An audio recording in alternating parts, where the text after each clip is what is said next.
berarti itu ada zaman yang kasih pada zaman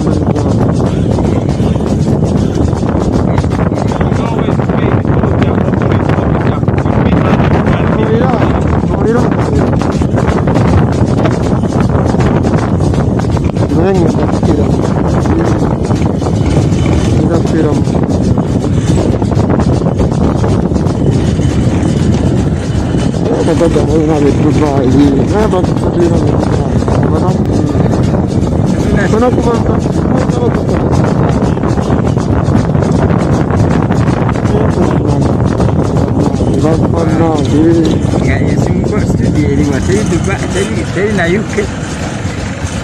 Oh, dia.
Enggak.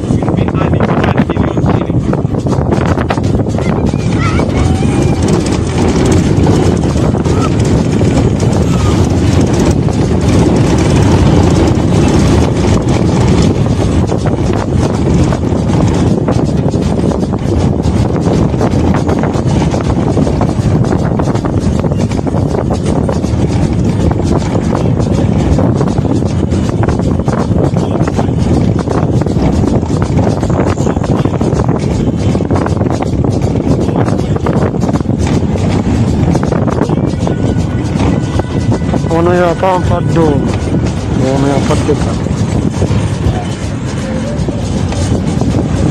Ono, agora paddeka.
Zoina.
Network eri clear neba bakafufuko lukola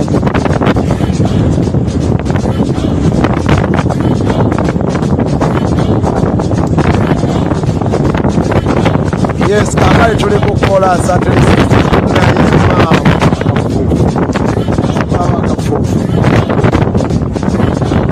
soko laba kafufu ketuvaamu muganda wange batumireko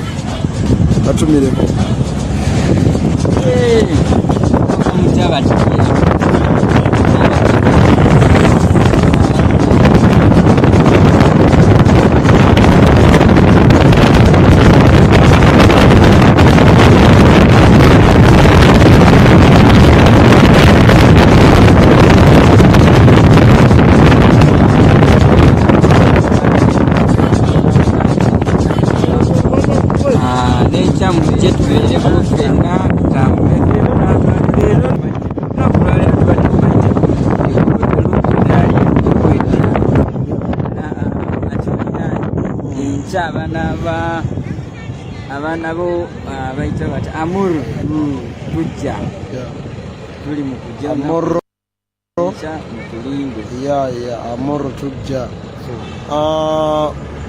president ebintu byakonyeko president azze konyeko president azze wano ku supermarket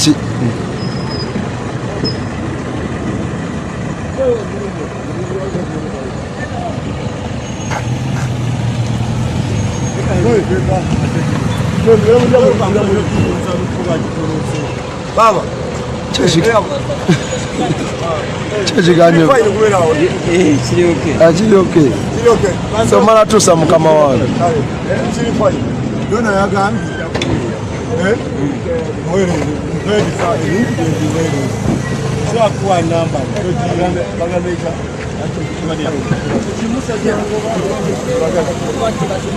Nanyoya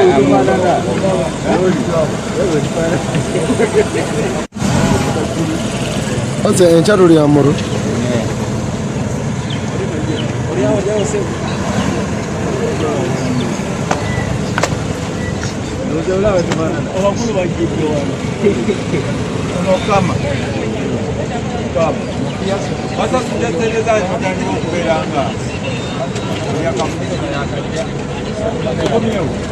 Nga mutunulanga obumenke anaki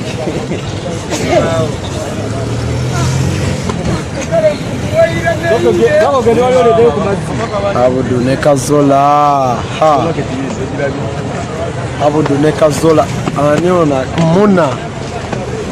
muna walumbiye yafuna sebo yafuna blue tick n'atangamba muna walumbiye afa abo mbadde manyi Jessica kafana yafuna blue tick n'atangamba muna wajigula meka naffe tugulireyo mami uyo UCC obulira byetandise okwogera sirabika mu aba blue tick tebakwateko nsobola okugamba naye nga gye wajja ka blue tick naffe tukagala bambi mudda wange tuli mu kunyuka mwana oyo gwolaba azunga ku live muna makyakera wange olweggulawo n'agendako ku geto oba w'omukisa n'avayo n'adda owa ssama n'amaliriza ng'ali ku mission oba jebbi bwe bw'ati ate bali abo nenye n'antwalumbi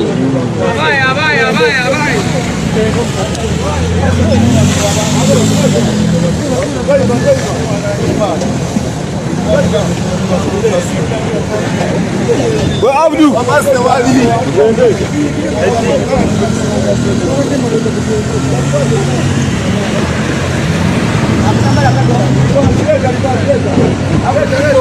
Uganda, Bobi Wine. abo gye bali The president in Uganda, Bobi Wine.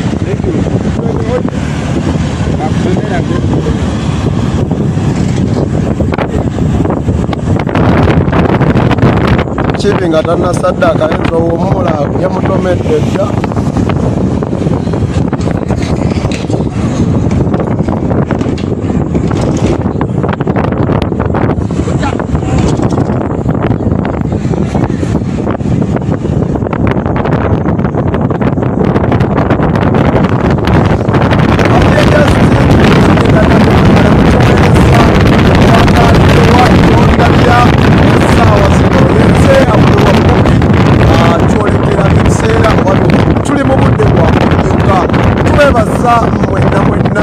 supportinga mu ngeri ey'enjawulo twebaza bamaama mwena mwenna abeefuyisa ddata wammwe ne mutulaba okuva ku makya n'okutuusa essaawa zino nga mukyali naffe yonna gye tuba tutambulidde.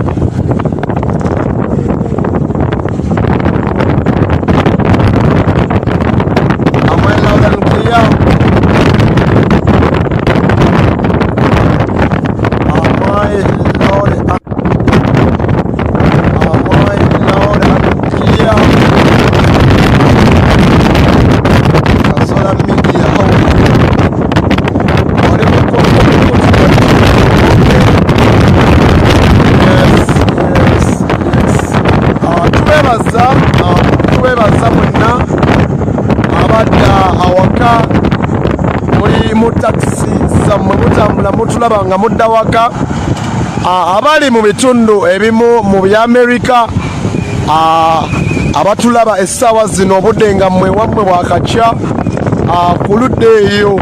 Twebaza mwenna okusinziira abatulabira mu ggwanga erya Amerika. Tubeebaza mwenna okuva wano mu ggwanga Uganda. Tubeebaza mwenna abatulaba obubaka bw'enkyukakyuka ate ne mubuweereza yonna ne mubusaasaanya. Pulezidenti mu bitundu byonna byonna byatambuliddeko akulembeza nnyo ekigambo unity, akulembeza nnyo ekigambo okuba obumu, nga we tuli mu kwolekera essaawa zino abamanyi obulungi tubeera tuli mu ttawuni, tuba twatuuse dda, naye tukyatambula olw'ensonga nti batudaivatinze ekkubo eryabadde ery'okumpi ne baliziba ate ne tuyita ewala. Tubeebaza abawulira omulanga gw'amafuta ne mutusapootinga, abawulira omulanga gw'ebyensula ne mutusapootinga mu ngeri y'emu oba endala. Gwe gy'olabidde obubaka n'obwongerayo, tukwebaza Omukama Katonda akuddiseewo bw'obanga otuuka n'oshi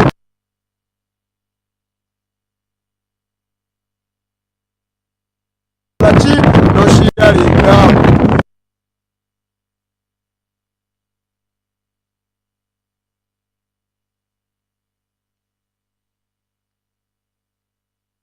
Ennaku nga musaasaanya obubaka bw'enkyukakyuka, bamaama muleme kutunuulira butunuulizi layivu zaffe, wabula muzisaasaanye, mushiyalinge, mu screen recordinge obubaka pulezidenti bw'aba ayogedde. Tugezaako okukola ekisoboka okuweerezanga layivu, naddala pulezidenti bw'abanga ayogera ku sipiiki nga mu Lango sub-region.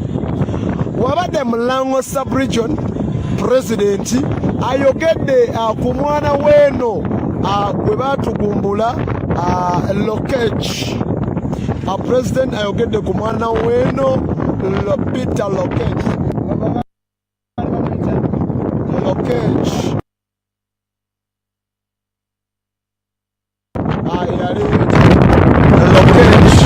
Ayali namaje yafanti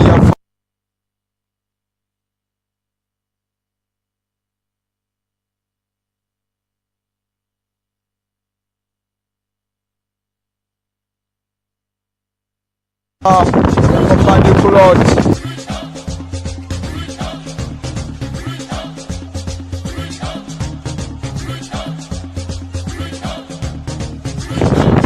Ebiseera ebyo president amubajjukiza naddala abavubuka asuubizza abavubuka okujja ab'amagye ku nnyanja naddala mmwe abali ku Lake Kyoga era yakisuubizza n'ababadde mu bitundu ya Marata yabasuubiza n'abagamba nti bonna wanaabakutte obuyinza agenda kusobola okuggyako ab'amagye bonna ku nnyanja.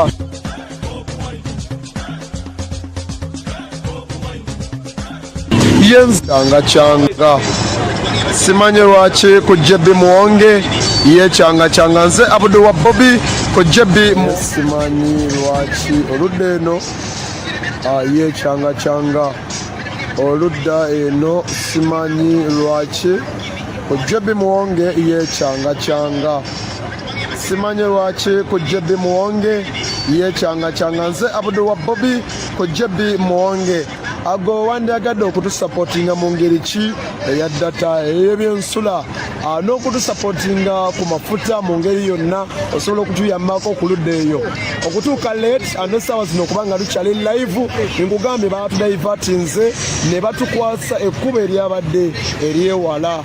Ennamba yange eri 077 53 22 421. Oyinza okuteekako obubaka bwonna ate ne tuyampo ateeko wano ku byensula kambayambeko wano ku byendya kambayambeko wano ku data kambayambeko ku byendabirira. Ennamba yange eri 077 53 22 421. Tubeebaza mmwe bannayuganda abakola kimusobola ate ne mutukwasizaako temujjanga okwo temutwetamwa ate tuli mu kwolekera pulezidenti wagenda okusula ate enkyera adde mu lutabaalo.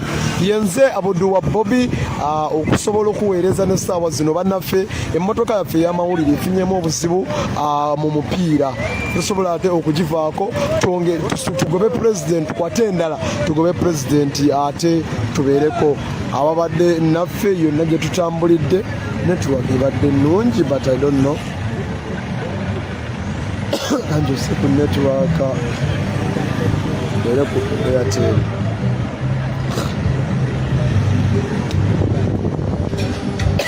namize for daika nyingi. I can't watch NTV before my president and his team reaches home.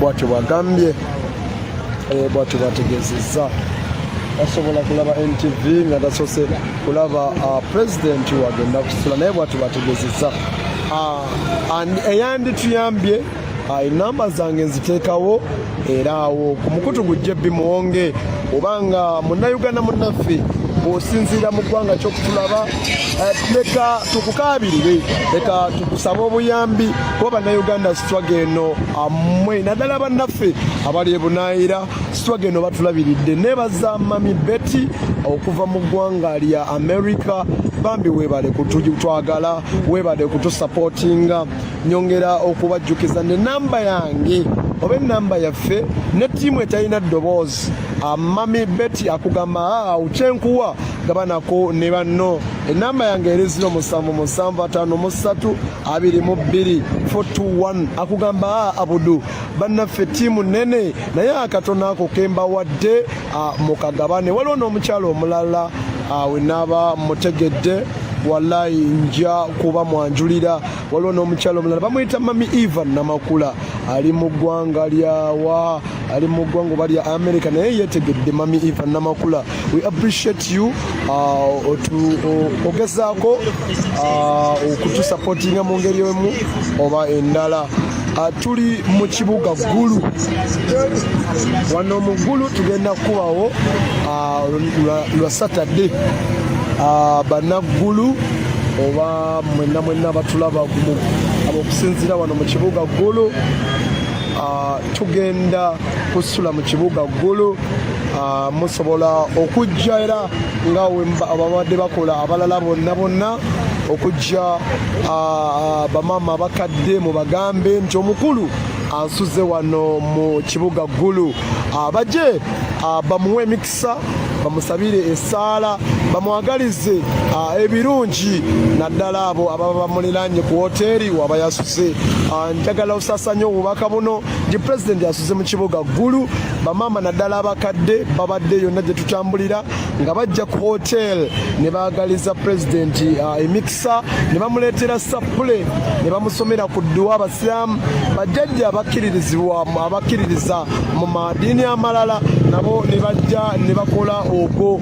Tebatera tukkiriza kubateeka mu kamera zaffe naddala abantu we batyo ababeera beesombye okujja ku hotel pulezidenti we yabeera yasuze n'olunaku olwaleero era agenda kusula mu kibuga Gulu.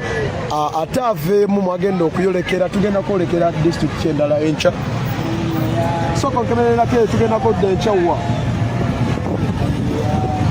kemererako disitulikiti gye tugenda okuba enkya giwe bannayuganda wano. Don't call killers bambi temukuba olwa omukutu gwe Bobi Wine. Tubeebaza mwenna abatulabira ku YouTube, mwenna na Amoro tugenda onyoya moya onyoya omoya moya na Amoro and Amoro. Oh yeah. A brother omanya communicating mu lulimi lweno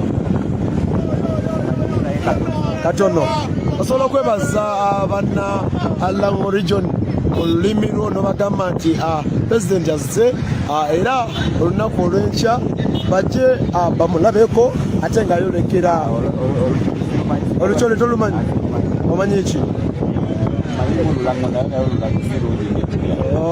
ekitegeeza toli nnyo weeno oli mutete oli muyiribi weeno. Amina munnange oyo muyiribi weeno agambye moya Amoro agamba Musa tweyanziza agambye pulezidenti adda moya Amoro. Angenda noonyerezaako olunaku olw'enkya ate ffe Bobi Wine tukuleetere moya Amoro. Waliyo population y'abantu bameka kusomozebwa ki kubafuna oluddeeyo ngenda bibaleetera ku makya ennyo anaakawungeezi nga kano nawo nja kuba mbibagamba nakusomozebwa ki era pulezidenti anaaba abawa bubaka ki ate mu lugendo olwo biki bye tunaaba tuwayaamu naddala n'abantu baffe aba moya ne Amoro. Tubeebaza mwenna bava mu bitundutundu bya Dubai, Saudi Arabia, mu America ebitundu ebimu obudde wabwo bubabeera bukya awamu. Tubeebaza batulabira ku YouTube. Ankubira omulanga mpita ku Bobi Wine twakuba omulanga gw'essimu okuva ku YouTube ne ku Facebook nga gw'osobola okutuukirira Bobi Wine. Essimu yaffe eno nafu butekino buli obwasooka era bugezaako nnyo just kuwa kifaananyi kirungi butusaasira naye ate bubuguma nnyo ku mukutu gwa Bobi Wine. Twasaba bannayuganda muyimire naffe naddala abawangaalira mu bitundu ebyebunaayira kuba twasalawo everyday tubalage ekiro kigenda mu maaso ku campaign trail ey'omukulembeze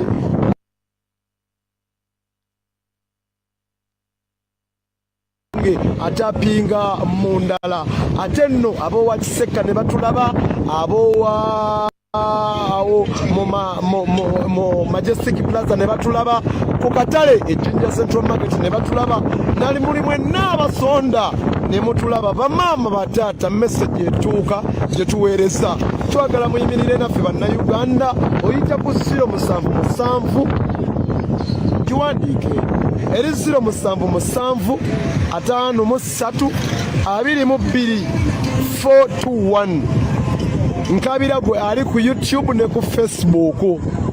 Amwami Museveni ali mukola amagezi gonna okulaba nga ku Facebook tetukyakuweereza bintu bino live. Alabye nga okututiisatiisa takyasobola kututiisatiisa kubanga alaba okufa tetukyakweguya ate okufa naffe tutya nti wallahi twandirese obwana bwaffe ne Museveni ayise mu makuba amalala ate n'agamba nti abuli akozesa VPN ayina kubeera mabega wa mitayimbwa nonno ffe twabubuuka dda obwo obukodyo baagadde okuyita mu mikakodyo okulaba nga munnayuganda tofuna bubaka nga buno pulezidenti agenzeewa ennaku zino pulezidenti akola speech ebagugumula pulezidenti awa speech empanvu ey'obudde obuwanvu naye nga yeetooloolera ku unity. Pulezidenti agassa abalango ku baganda tekyaliwo, agassa abawestana ku baganda tekyaliwo. Buli kabira yonna yonna bwe bafuluma mu mayumba gaabwe bagafuluma naye ate we bafuluma bakulembeza nnyo Uganda. Ku mulundi guno pulezidenti akulembeza nnyo abavubuka okwekwatira mu kintu kino owuninge ffe ng'abavubuka tuyambeko bamaama abo abakadde ng'ennaku z'omwezi 15 tulonde akabonero Umbrella, tulonde omununuzi wa Uganda Robert Kyagulanyi Ssentamu Bobi Wine. Agwaludde ng'owulira eddoboozi lya abodo wa Bobi ddala ku YouTube ku JB Muwonge na ku Mission TV Uganda. Ate twasaba twongereko essimu si actually si kwongerako wabula tulete esobole tuwa ekifaananyi ekirungi eyakazuukuka mu bitundu ebya America mushiyalingire live eno ali e Canada mushiyalingire live eno twagala ekifaananyi kibeere nga kiri clear nnyo naddala abali ku YouTube ku JB Muwonge ne ku Facebook ebeera JB Muwonge. Okuva ku makya tubeerawo okulaga biki ebigenda mu maaso mu ggwanga Uganda, mu motherland Uganda. Tukulaga President biki byabakonyeeko naddala bw'aba ali mu region gy'otalimu tosobola kutambula naffe olw'engendo empanvu ate yonna gy'otulabira tolina wano mu Uganda naye oyagala okumanya omwagalo w'abangi gy'aba atambulidde yonna gy'oba otambulira obeera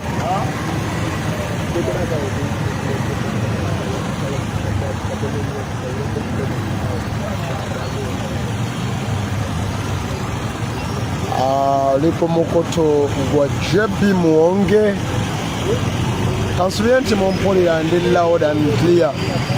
Njagala kino ekintu abagoberezi baffe aba JB Muwonge tukijjewo kitono nnyo ate nga tukyagendera ddala mu maaso n'okubaweereza.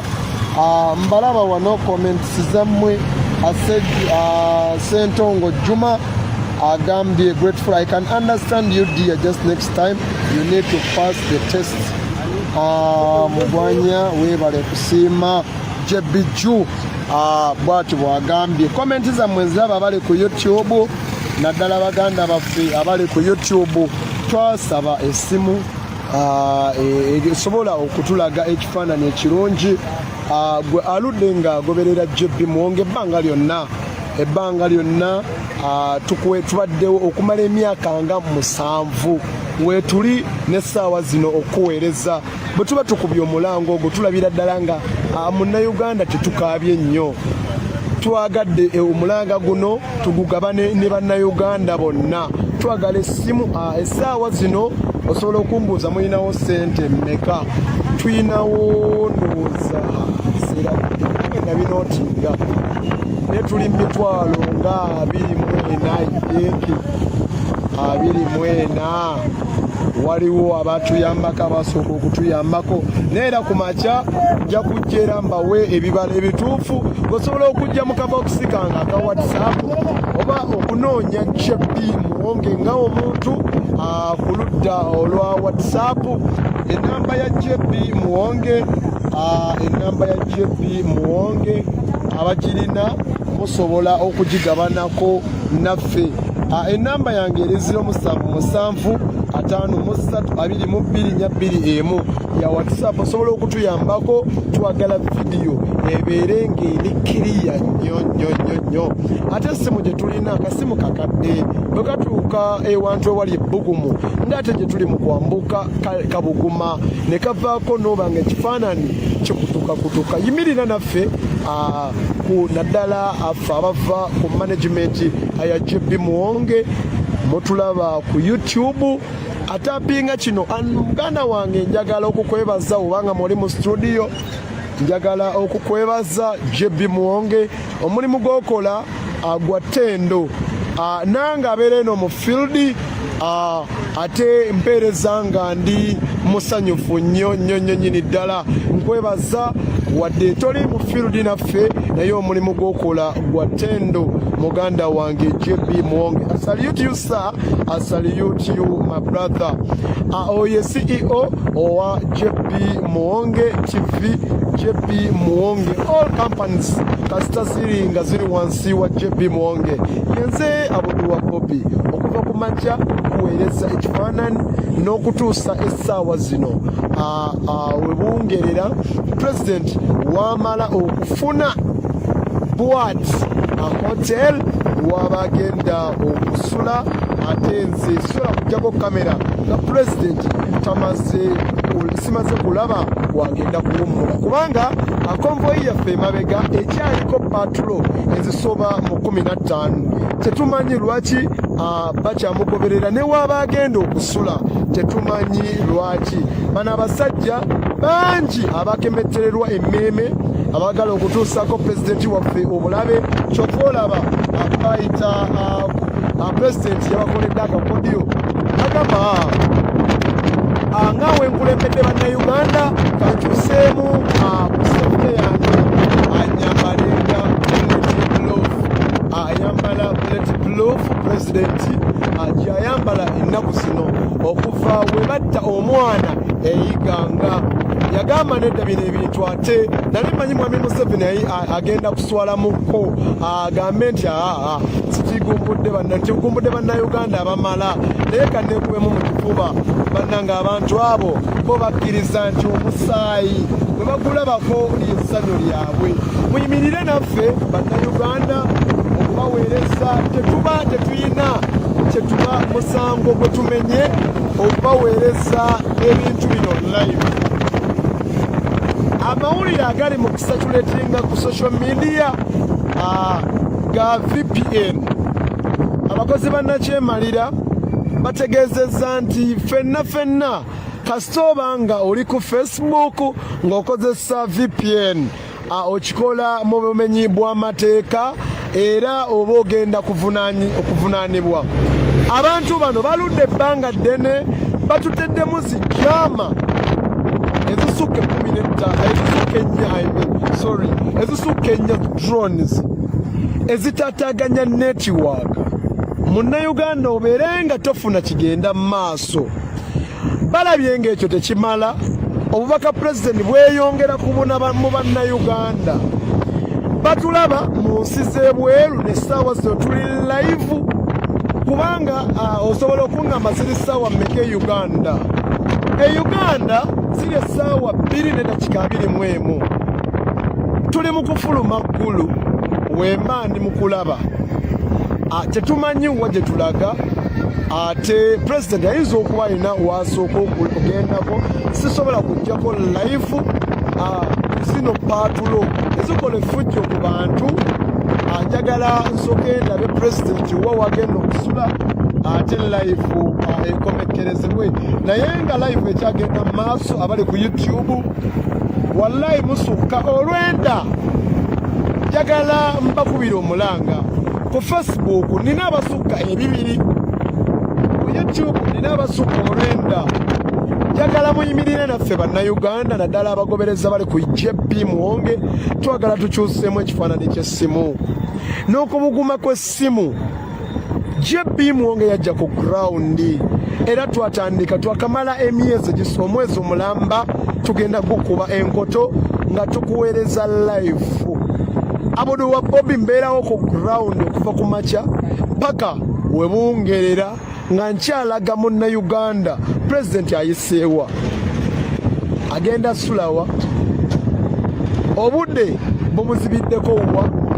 akyatambula ne patrol meka tezikyamuliko wemba tunula emabega wowerera ddala patrol eziri 8 entono ezikugoberera ate ziyinza n'okusimanyi ziri mu maaso ne bannabadde abali emabbali w'ekkubo basinayipa abali mu bizimbe waggulu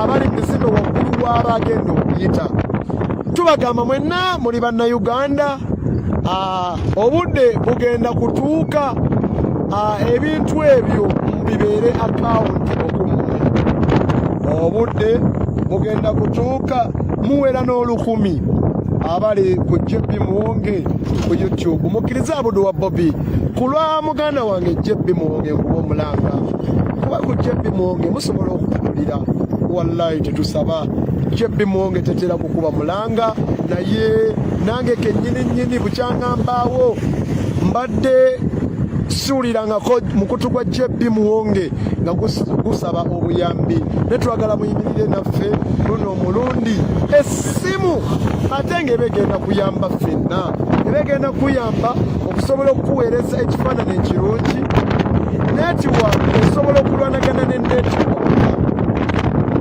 enamba yange eri 077522421 tovolaba emisana ekyataaganyizibwa olwa netiwaka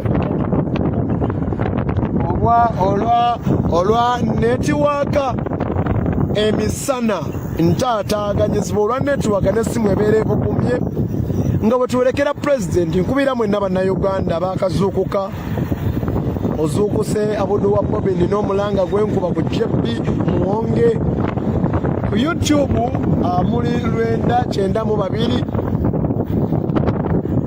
muba mumanyi nti mbambalaba yadde nga mbambalengera tuli mukuba mulanga ogwa okuyita ku 077 53 osobola okuyita ku JB Muwonge yennyini osobola oyita ku JB Muwonge yennyini abali ku Facebook omalaba muwulira ddala ebibiri njagala nyumyeko nammwe komentinge ate nga otuwerekera pulezidenti abali ku YouTube n'abakomenti zamu wansaawo Richard Lubega ambozesa kati mulagawa oli ku YouTube ambozesa kati mulagawa nange simanyi kubanga pulezidenti ani maaso wabula ndi mu maaso ga patrols eziwerera ddala 8 ezituva emabega njagala nkulaga ebiri emabega gwe yakasuukuka oli mu ggwanga lya America oli mu ggwanga lya Japan South Korea sinnalaba message yonna naye ate mmanyi muyimiridde naffe ebbanga lyonna era mmanyi kino temujja kutulekerera era nnyongera okubeebaza newe tunaaba ntuusi osanga era muyinza okuba temwagala kujjako masimu gammwe ate munyige mobile money naye nze ngenda balemerako abali ku YouTube mwezeru mwesaze mwesala abula basajja mmwe but does it have Airtel number? Airtel number it is 0744 78 enamba lwaki tokozesezza namba ya JB Muwonge abantu baawo bawe ku namba ya Airtel batere ku namba ya Airtel tutuse president wagenda okusula abantu bano baterewo ku namba ya Airtel JB Muwonge nga sinaba kuvaako muganda wange nkwegayiridde abantu baterewo enamba yo ya Airtel enamba yange ya Airtel sijijjukira bulungi enamba yange ya Airtel sijijjukira bulungi naye JB Muwonge mwali mu studio manyi ampulira bulungi JB Muwonge mwali mu studio manyi ompulira bulungi JB Muwonge ataddewo era ya MTN 0764 37 0764 37 eya JB Muwonge ataddewo enamba ya Airtel ngenda nno balemerako ate kasita atuuse ngenda balemerako patron ndowooza muziraba wali emabbali g'ekkubo ayenze abudu wa Bobi akulwa management ya JB Muwonge bronze nange sirina Airtel JB Muwonge agambe talina Airtel naye kati ate mwagala funa kyakwekwasa JB agambe talina Airtel naye tujja ngenda funa Airtel yankanjitereze enkya nayo egenda kubeerawo ku YouTube egenda kubeerawo naye muyimirire naffe muganda wange ngenda kukuleka JB Muwonge abakubemu buli obuyimba bwaffe obwa slow by slow muganda waffe ali ku JB Muwonge muganda wange mwali mu studio JB Muwonge agenda bakubamu obuyimba ate abakwatemu akawungezi kano naye era ngenda balemerako baganda bange enamba yange esigala eri 07 eri enamba ya JB Muwonge osobola omunoonyako eri 0763 esembyayo 6 eri 0764 esembyayo 6 JB Muwonge abantu abo ogenda bakwatamu kubakwatamu natera okukwerekereza ku YouTube muganda wange JB Muwonge nkwagala nnyo ate tukwaappreciatinga muganda wange tukwaappreciatinga ate kanve ku mmotoka muganda wange kanve mpolampola ku mmotoka kanve mpolampola nga JB wabayingiramu awo ku YouTube manyi agenda bakwasaganya dakiika nga 3 ayongere n'ekyessimu okitaanya mu ddoboozi lye eya studio amale okukka ku mmotoka bali muggulu president asuze kachoke maditin president wasuze abakyala abatera okujja okumuweereza essaala musobola okujja ku hoteeri eno era balayinza n'okuba batandise edda essaawa zino ebo bakitegeera muganda wange ngenda baddamu mbakubira omulanga abali ku JB Muwonge twetaaga essimu management ya JB Muwonge twetaaga essimu jangu ku WhatsApp yange onoonyeeko ngambe nti abudu wa Bobi mwetaaga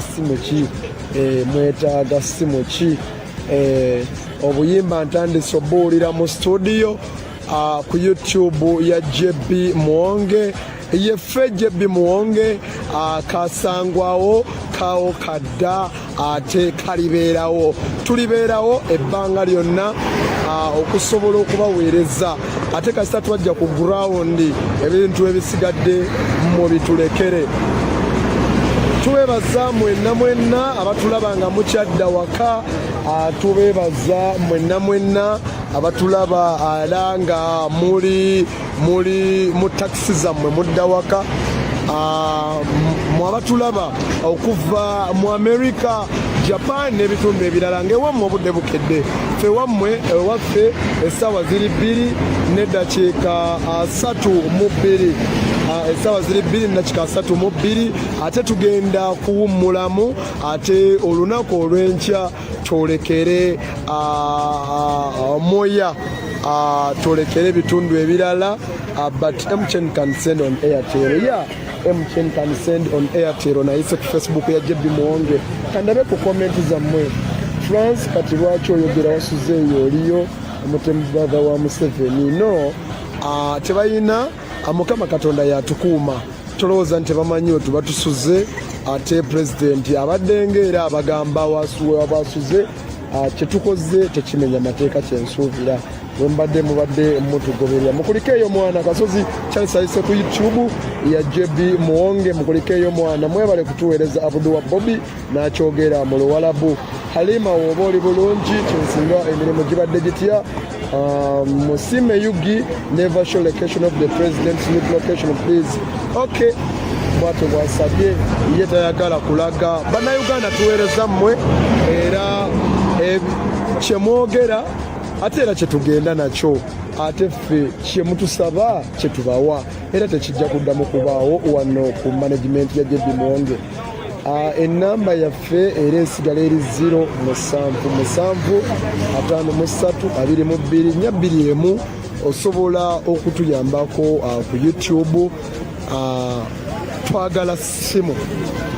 Twagala simu ate kampani ya JB Muwonge ekifaananyi kyeyongereko ate nga emisana tetutaataaganyizibwa nnyo mu mpeereza yaffe, tutaataaganyizibwa kubanga nti oluusi esimu ebuguma nekyamukata akasimu ka layisi katono ate munnaffe JB Muwonge CEO akwasaganya kino akwasaganya kiri, akozesa data mungi ku YouTube okusobola okuva ku makya okumulaba ng'akyali live, akozesa data mungi kati ate tasobola kwasaganya nakya simu. Twasazeewo bannayuganda nzira mu bagamba, twasazeewo tubakubire guno omulanga, muyimirire naffe tuukirira JB Muwonge ku WhatsApp ye, ntuukirira ongambe nti Abdul wa Bobi mukyalina olugendo luwanvu okutuweereza ku lwa JB Muwonge. Mpeerezaako 50,000 totya ne2,000 tuzisiima, 3,000 tuzisiima era tuzi appreciatinga. Tuweebaza mwenna. You deserve a lot of blessing from God our comrade Mugezi Richard Avude ku YouTube. Mwasa Muhammad Kitufu Allah yakuuma abasajja buli kimu bakimanyi. President oyagala babuuzaako ssebo? Babuuzeeko. Yes, abalungi abatulaba bali ku mukono kinamu JB Muwonge abali ku JB Muwonge ne ku ani omulala Omukisa TV n'Owomukisa. Bannange mwebale nnyo kubanga mufollowinga entambula yonna y'omukulu president. So nyongero bategeeza nti amannya nze nzigo media oba Baron TV. So baganda bange mwebale kubanga mufollowinga entambula ya president yonna wabeera ali. So ffe twagala obategeeza nti president ali safe, buli wabeera kamera gwe kino kikukakatako, kino kiyamba gwe okubanga saawa zino owagira enkyukakyuka kuba byonna binyigiriza gwe nze n'omulala. Ebyo byonna bibadde bigambo byange nze Nzigo Media. Oh my God, waliwo omukulu atuweerezaayo ku ssente wano zenjagala okulaba ziri mmeka. Nze manya abagoberezi baffe abali, waliwo muganda waffe tuweerezaayo $24,000 mukenda ayise muganda wange oba mwogera erinnya naye nja musanga ku Facebook kulwa security sijja kumwogera linnya kulwa security. JB Muwonge oli mu YouTube, oli mu studio, waliwo atuweerezaayo ku ssente emitwalo egiwerera ddala 24 na mwenna bannayuganda tuli mu kusonda essimu ewerera ddala $1,000,000 mu $5,000. Enkya ngenda bikuba mbinotinga bulungi mbabulire balance gye tulina, mbabulire ze tulinawo ate ku ludda olweyo. Kamberekereze bannange ate nsobola okugenda okuwummulako. Kaŋŋende nsobola okugenda okuwummulako tulabe olundi olw'okumakya ate kambalekere muganda wange JB Muwonge mu studio waliwo muganda wange jangu ku WhatsApp nkwebaza JB Muwonge waliwo musajja munnafa tutereddeko emitwalo 24 sagadde mwatukiriza manya mitwalo 24 oba 26 jwera 26 azituwadde naye akulwa bukoowu munzikirize mberekereze bannaffe nze abudu wa Bobi kulwa JB Muwonge TV kulwa JB Muwonge ku YouTube ate muganda wange kamubawe kamuleke mu studio ate ng'agira akyabakwasaganya omukama Katonda abankuumire temujja ng'oko ate tuddemu olunaku olw'enkya ku makya pulezidenti ng'ayolekera OYAM enkyapo zolekera wa batoke enkyatuyinayo ebitundu bino binneerabidde leero njogedde nnyo mbyerabidde naye enkyanja funa wembiwandiika ate sijja kubyerabira omukama Katonda abankuumire enkya wetulaga bawe update enkya wetulaga ate mberekereze nga JB Muwonge wabakwasaganya mu studio atandise obba kubamu wali obuyimba bw'okusibula ate nange njolekere wengenda okubuyiwa oba wengenda okusula kubeera mwoyo ne amuru ne moyo moya ne amuru bwatyo bwatutegeezezza munaffe ava ku Nzigo Media omukama Katonda moya ne Maka Muguma avudde ku JB Muwonge ya Facebook agambye tugenda tuva moya omukama Katonda abankuumire atakuumira mpeera era atasaba yadde munwe gwa nusu kutukuuma yonna gye tutambulira ate naffe abatukuumire nsigadde nze abudu wa Bobi kulwa JB Muwonge management kulwa JB Muwonge radio kulwa JB Muwonge nze abudu wa Bobi asaliyu. Assalamu alaikum mwebale nnyo baganda baffe wedda abatugoberera okuva ku makya oyo abadde abudu wa Bobi ngambye kamubawe bulungi buli kimu akibagambe bulungi nnyo nga simutaataaganyamu yadde n'akamu ebigambo byonna ayibagambye bulungi oyo atukwatira kamera wali ngera womuwulidde bulungi ayogera twetaaga bambi afune ku simu eyakabi then esobola artist okubeera ng'eri strong nga tebuguma tevaavaako network bulungi kwegamba yakabi esobola kikwasaganya obulungi esobola okwasaganya live stream zino obulungi ennyo funeyo ne microphone bulungi abeerere ddala mu field nga yes nga buli kimu akiina bulungi asobola okubeera nga akikwasaganya bulungi nnyo abudu wa Bobi ennamba zaabwe zonna nziteekawa waggulu naye watuuse okubeera nga akuba omulango gwe nabagamba ngambi ziri endala ezabalikanzi gye kati nteekeko ye yokka artist omulango gwe simu tusobola okubeera nga tugukuloozinga webale nnyo muganda waffe ateddeko emitwalo 24 ajja kuba atuwa update enkyagamba ajja binotinga wansi atuwe update enkya ne bambi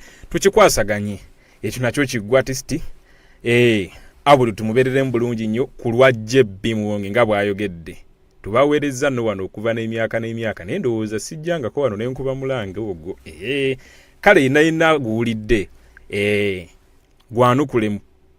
tugwanukule ndowooza gwe gusoose abatera okulabira wano. Is the bad road that brings us here. We were always blocked by the police.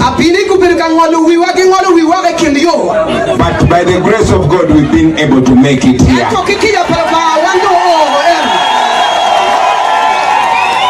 I want to thank my fellow leaders, to thank the Deputy President and the leadership of Acholi and Northern Uganda at large for the resilience and for loving their country. Now, my name is Kyagulanyi Ssentamu Robert. Other people call me Bobi Wine. When I'm in Lango, they call me Okelo Kuch. He has brought peace. When I'm in West Nile, they call me Obini.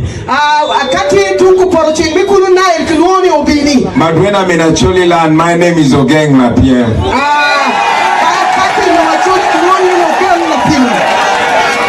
Brothers and sisters, I'm going to use very few minutes today. But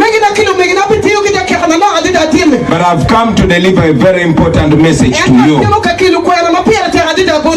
But before I go any further, I must also let you know that I'm running to be the next president of Uganda. And I am here to ask for your support and blessing so that we can together take Uganda forward.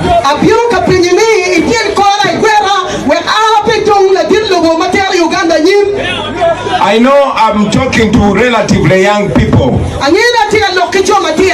Majority of you might not understand what happened 40 years ago. Because it has been 40 long years. It has been 40 years of gun rule. 40 years of poverty. 40 years of slavery. And 40 years of undermining human rights here in Uganda.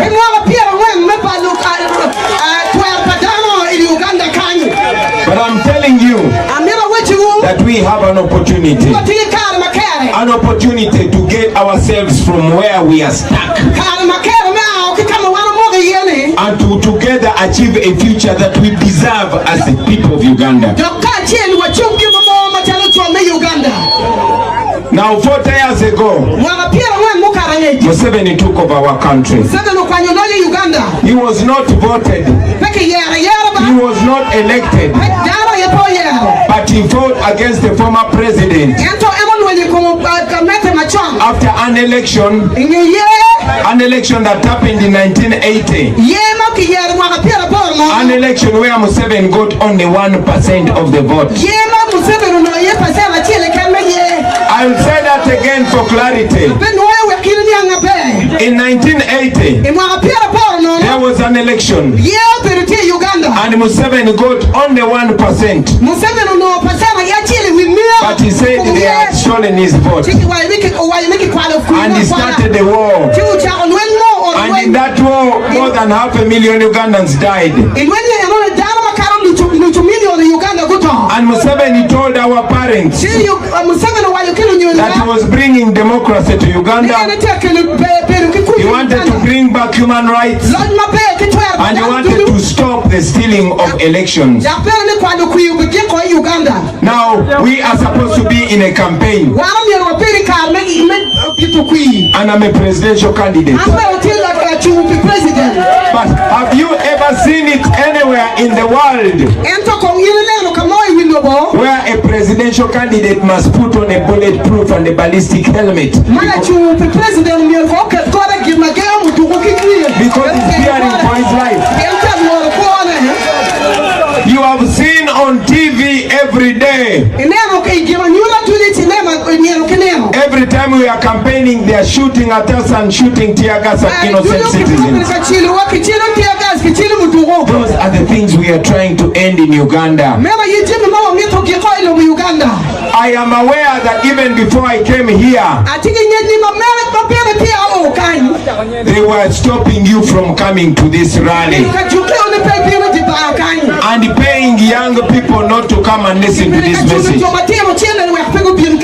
And as if that is not enough, you have seen police trucks and tear gas trucks moving all over OMORO. Now, even if a school is burning in OMORO, you cannot see as much police as you're seeing today.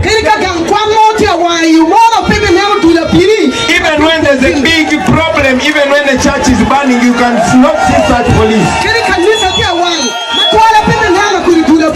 But they have brought so many police trucks and military trucks to intimidate you, because they fear the people. They fear you because they have cheated you. They fear you because they betrayed you. But most importantly, they fear you because you have opened your eyes. I know I'm talking to relatively young people. So when I tell you that Uganda has ever been in a better situation, you might not believe me. When I tell you that OMORO has ever been in a better position, you might not believe me. Because majority of the people that saw those things are old or they have died. Museveni comes here and tells you he brought peace. But who had taken away that peace? That is his rebel, the NRA rebels. He started the war. He tortured our people, killed our fathers and mothers, raped our people, and now he comes back and tells us he's giving us peace. Peace is not the absence of war. Peace is the presence of justice and equality.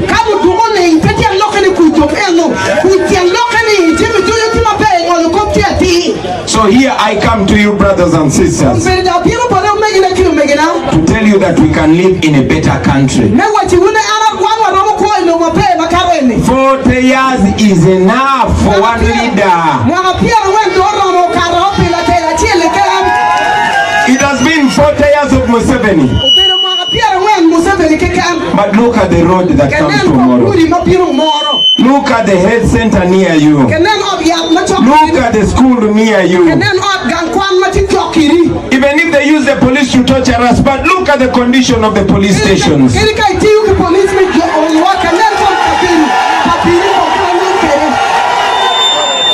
Look at their children, where they're studying from. And yet Uganda is a rich country. Uganda is a very, very rich country. And Ugandans can enjoy Uganda if we have better leaders. For the last 40 years, they have been promising to compensate your cattle that was stolen during the war. They promised that every election cycle. And even in this election cycle, Museveni said he's going to give 5 cows to every household. But you know as well as I know that those are lies. I want to ask you, the people of OMORO, if Museveni's people come telling you they're going to give you 5 cows, tell them to give them to you before the election.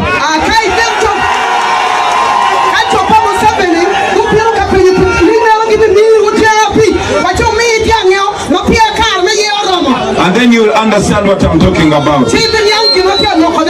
I am aware that they have impoverished our people and turned them into debtors. The people of OMORO, you understand what I'm talking about. The money lenders all over OMORO are not from here.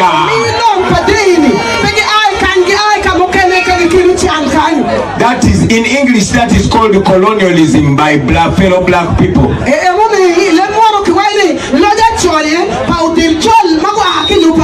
Museveni is a colonialist, and he sends his agents here to colonize you, just like he has done to the rest of the country. I could go on and on and on with the problems.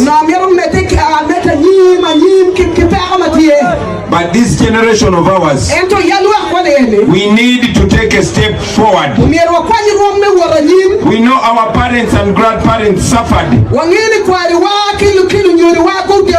But for me, I'm here to shine a light to a new Uganda, to tell you where we are going, because I have no doubt we are going to get there. I have no doubt that the young people of Uganda are going to unite, and together we're going to achieve the Uganda that we want.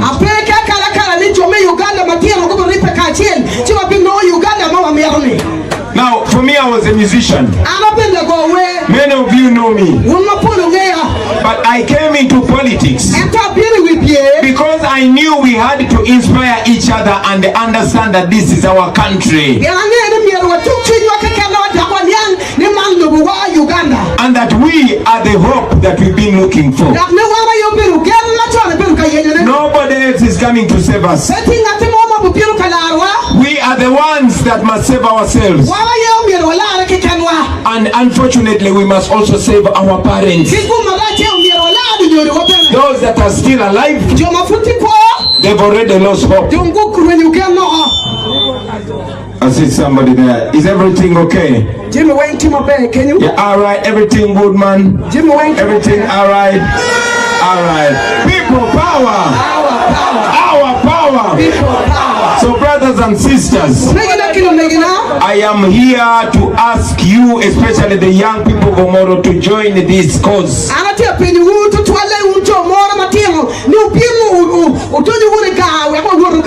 We have an opportunity to change Uganda. We have an opportunity to unite Uganda. And we have an opportunity to benefit from our years that are still left. On the 15th of January, we are going to have an election. But we have been asking the people of Uganda to make this election different. Our first mission was to open the eyes of the people, to make them understand that politics concerns everyone in Uganda.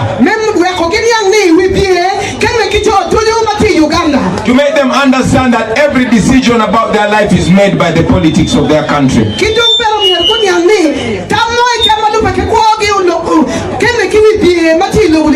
And that the people we elect into office are the people that decide for us what benefits us or what kills us.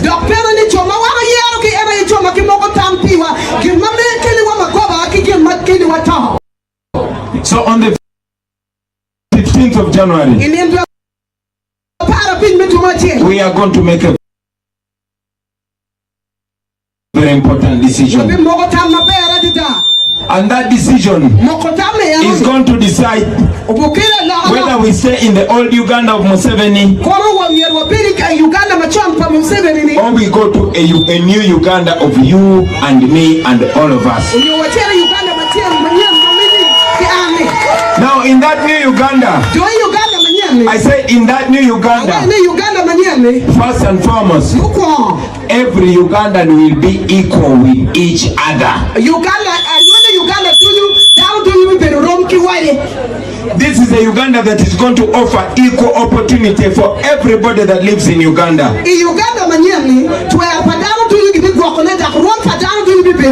Regardless of your tribe or your religion.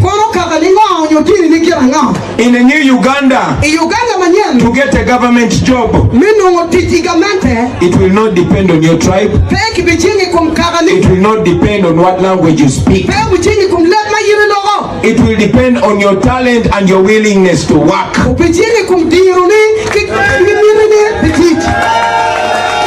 In a new Uganda, all moneylenders will not come from one tribe. As a matter of fact, you will not need moneylenders because you will not be impoverished. In a new Uganda, the wealth of the country will not be enriching only one family. In a new Uganda, we're going to have better roads, better hospitals, and better schools.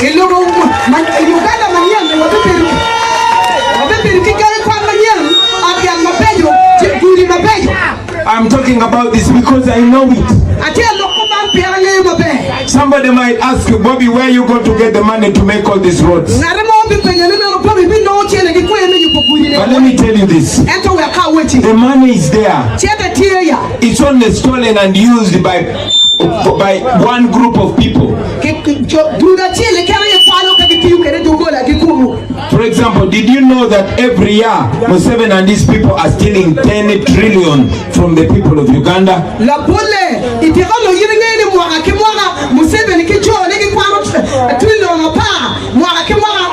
Let's make this even clearer. I did not say 10 million. Trillion. Yes. Tell them I did not say 10 million. I did not say 10 billion. I said 10 trillion. In 1 year. That means in 5 years they take away 50 trillion from us. Now that money is more than enough to build all the roads in Uganda, in every region, and we will even have a balance. But we don't build them because the money is stolen. The same story goes to the schools and the hospitals. Let me give you one example. Museveni uses 3.5 billion every day in his house. I know it is shocking, but it is true. 3.5 billion. Now that money should have gone to the schools and the hospitals, but he's using it to buy political opponents.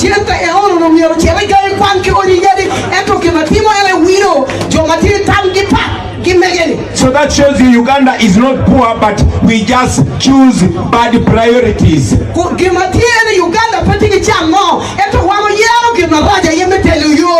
The government of Uganda is serving one person instead of serving the people of Uganda. Let me give you another live example. When I was coming to OMORO, more than 40 police and military cars are following. Some are already here in OMORO. Others are all along the road. But I am not having any gun or any stone. I'm just having a national flag and the words. In a new Uganda, we shall not be buying those patrol cars, we shall be buying ambulance.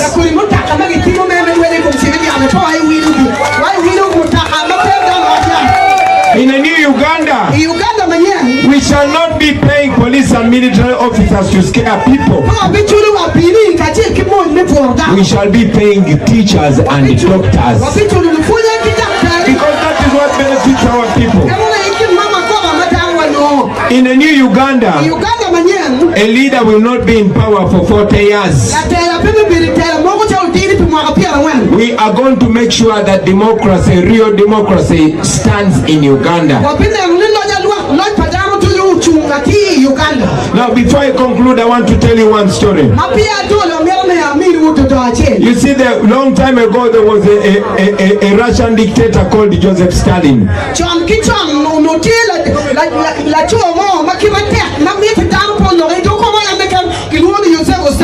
Now, one day, this Russian dictator was with his military generals.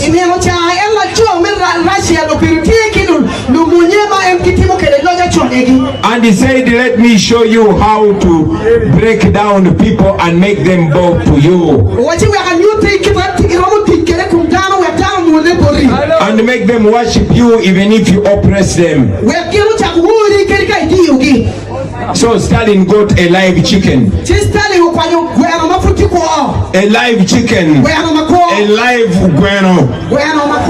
So he started plucking out the feathers. He plucked out the feathers. The guano was feeling so much pain, but Stalin was not stopping. He plucked all the feathers from the guano, and the guano became naked. So he put the guano down on the floor. The guano was feeling so much pain, but the guano was angry also. So he picked a few grains of wheat. You can compare it to maize. So he started throwing down to the guano, and the guano started picking it as it was following Stalin. Dropped a few grains, and Stalin was walking, and the guano was following. And Stalin told his generals that, do you see, this is how you do to people. You beat them down, you reduce them to nothing, you make them hungry, and after you can be sure they will bow down to you and worship you. That is exactly what Museveni is doing to the people of Uganda. That is exactly what Museveni is doing to the people of Acholi. You know as well as I know. For you, the of Acholi, I want to challenge you. I know you have internet on your phones. You will not hear this on radio or TV because most TVs are compromised or intimidated. But I'm giving you this information because I don't fear Museveni. Now for all of you that have internet, you the young people of Acholi, I want you to go on YouTube and you put in a brilliant genocide. You type in a brilliant genocide and you will see what Museveni did to the people of Acholi after 1986. You will see how he killed your people. In that documentary, there are many more voices from Acholi. There is my friend called Mwaka Lutukumoy. There is my friend called Milton Alimadi. In that documentary, you will even see Norbert Mao when he still had his brain in his head. You will see all the truth. What Museveni has done to you and what Museveni is continuing to do to you is to make you slaves and to make you worship him. Let me ask you a question. Have you ever wondered why the sons, the great sons of Acholi are dying and there's no explanation?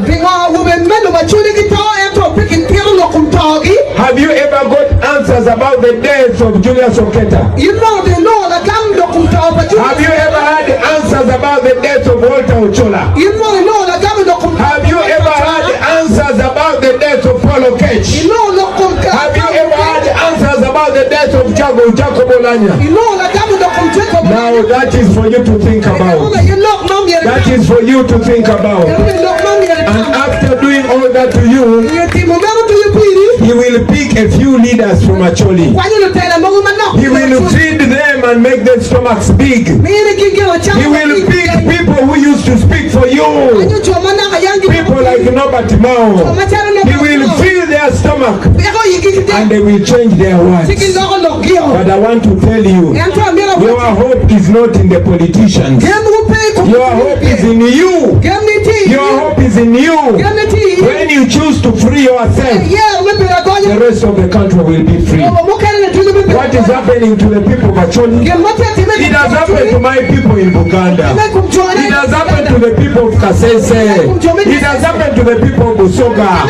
And some of you have been following. We've been all over the country. And even the people of Ankole are also not all right.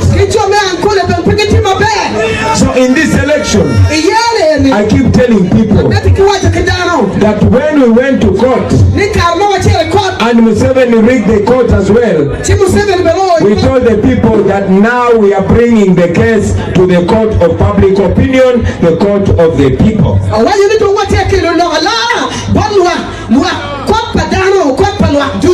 I am asking you, use this election. Even if you don't support Bobi Wine, even if you don't vote for me, I want this election to cause you to think for yourself. And when you're going to vote, think about the road that you're walking on. Think about the school that is near you. Think about the health care that is in your area. Think about the young people that are not employed. And that will make you make a decision that will change your life. Now, as I conclude, ladies and gentlemen, I will also say this.